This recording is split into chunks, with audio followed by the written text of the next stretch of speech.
Per Åhman heter jag, VD för Rengöringsgruppen och ägare.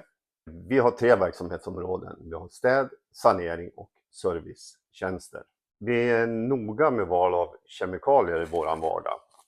Kemet ska göra den största delen av vårt arbete. Därför har vi valt att samarbeta med en lokal leverantör, MPE, som har en hög kompetens som kan hjälpa oss med att lösa svåra saneringsproblem i vår vardag. Men de har även kemikalier för städ och sanering, vilket passar oss perfekt. Vi använder till stor del mest helbälling, klotterkemikalier, fresh air, desinfektionsmedel, men även en rad andra specialprodukter som MPE har. Genom att de är lokala så är det lätt för oss att få hjälp av dem när vi har ett saneringsproblem. Och då tar de fram rätt produkt som löser våra uppdrag.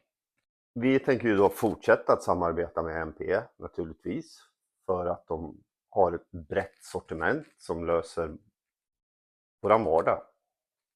Och jag kan definitivt rekommendera MPE till andra.